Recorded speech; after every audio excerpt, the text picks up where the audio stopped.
But no more important place than the London Embassy. And Joseph P. Kennedy is expected to be received there as one of the most important and influential emissaries in many a year. Yeah. A toast to the first Irish Catholic ambassador to England in the history of the USA. Oh, the Irish. Here, here. Jack says he has a new girlfriend. Again? Who is she? She's a nurse. Isn't that utterly perfect for Jack? Did you listen to Stella Dallas today? I don't listen to that anymore. It's really silly. Oh, aren't we getting quite mature, though? I don't know about you, Eunice. Look, we're all over the newspapers, aren't we? Uh-huh.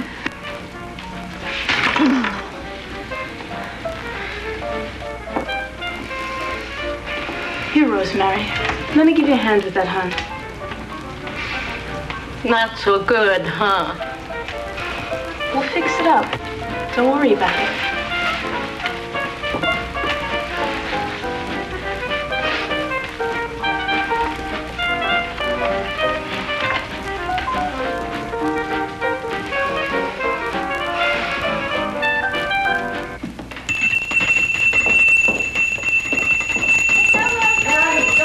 Come on! Hurry up! Go! I'm coming! Diet. Now you gotta start your diet now. You're out to an area. No, I don't want to hear out of place. You know your mid-joke now. Get too old for this, kiddo. I'm not. You're getting too logical, Teddy. That's your trouble. You should watch out for Teddy because there's a good possibility of developing saddle sores. Period of time. Is school harder in England, Daddy? Maybe a little harder, Pat. Not too much for you to handle. I suppose you're going to tell us that they don't drive on the wrong side of the road, too. They just haven't gotten quite the hang of it yet. We'll straighten them out, don't worry. How long will we be there, Daddy?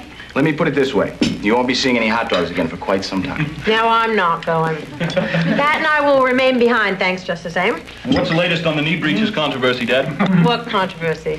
In England, men are supposed to wear silk stockings and knee breeches in all formal presentations. No, Daddy, how priceless. I can't wait to see you in knee breeches. It'll be a long wait, honey child. For instance, never. Oh, why, Daddy? Because I have applied for and expect to be granted a special dispensation from that particular tradition. Thanks, anyway. Well, have you worked out the logistics to this mass exodus yet? It's to be effected in gradual stages so as not to overwhelm the British Empire with what would otherwise come to be known as the Great Kennedy Invasion of 1938. What's your plan?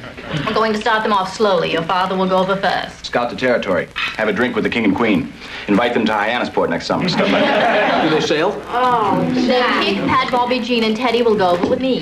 The charm element will have them in the palm of our hands. Yes. what about Rosemary and me? You're going to hang around with Rosemary until the school is done in the spring, and then you'll both come over with Eddie. Which, of course, is mere prelude to the culminating event. The ultimate rival. The pièce de résistance. Do they have to come? The Hardy Boys in merry old England. Tally-ho! Hip, hip, rule Britannia.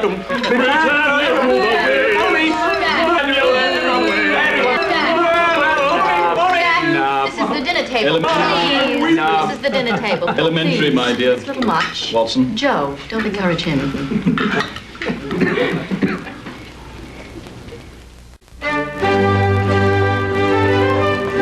Well, Rosie, my darling, today was the big day. I'd have given anything for you to have been here to share it with me.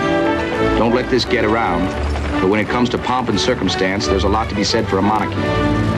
When the British say formal accreditation as ambassador, they mean business. Can you picture Joe Kennedy being taken to Buckingham Palace in a black carriage, drawn by 2 black horses for presentation to the King of England? I expected C.B. DeMille to jump out at any minute and yell, "Cut!" I'd be lying if I said I wasn't nervous as hell, but I think I carried it off with reasonably good form. Jim Seymour told me later I looked every inch the statesman.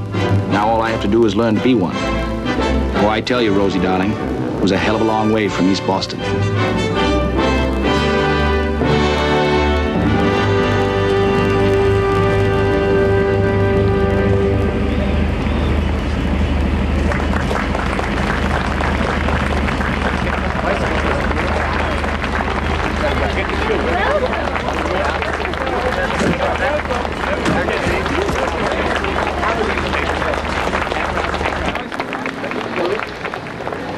But I don't understand why they're making such a fuss about about us, Mama? It's like we're in the movies or something. Well, the British are a wonderful people.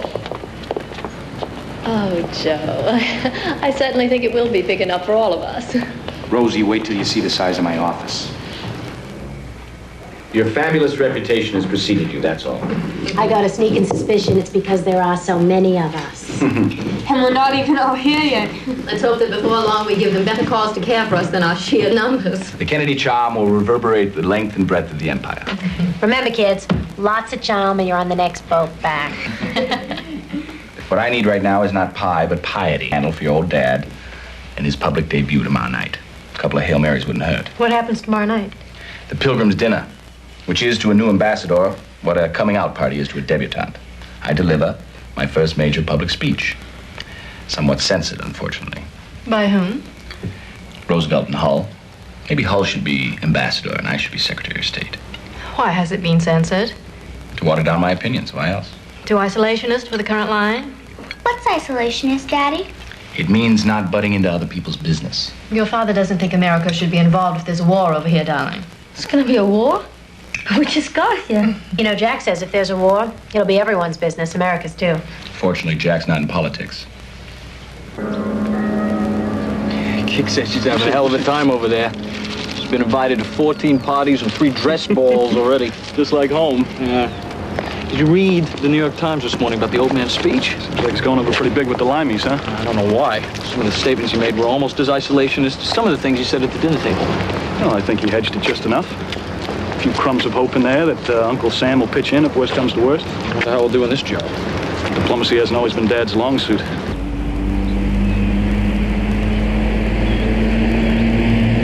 I think we're almost there. Joe, I'm feeling very provincial. Why? Because I'm feeling so nervous. You look sensational. No one will notice. Do I? Do I really look all right? You look perfect. I'm a little nervous, too. You don't look the least bit nervous. It's my statesman-like bearing. I've been working on it. Look at it this way. It's just another weekend in the country. So what if it happens to be Windsor Castle? I forgot to tell you what Kik said this morning. What? She asked me to steal a towel. This must be the place. Remember once, a long time ago, Rosie, I told you we were going to the party? This is it. Ambassador Mrs. Joseph P. Kennedy, Lord Elphinstone. Lady Elphinstone. Lord Halifax. Lady Halifax. Mrs. Chamberlain. Mr. Chamberlain. Prime Minister, it's a pleasure to see you again. And you, Mr. Ambassador. Mr. Ambassador. I can assure you, Your Majesty, that despite some opposition in the Congress, President Roosevelt is 100% behind Mr. Chamberlain's efforts towards peace in Europe. And so am I, sir. We are most grateful for your support, Mr. Kennedy, and that of your government. And I can tell you that I don't hold with all these charges of appeasement. No price is too great to pay for peace in the world, and I think Hitler can be bargained with. Now, that is my firm conviction, of course. Peace at any price. Naturally, the American people don't want to be involved in war. They remember the last war and they tell themselves never again. I can't say that I blame them. I feel the same way myself. We'll share your sentiments, Mr. Kennedy, to be sure.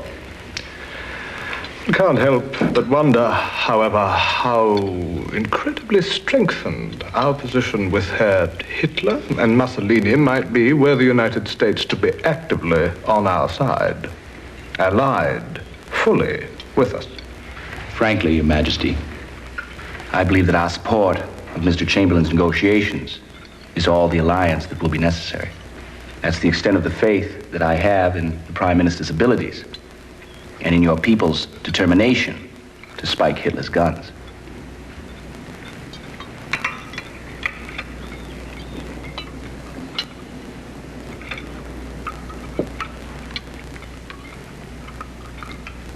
Hitler has made it quite clear that he will not tolerate the intervention by third parties in the affairs of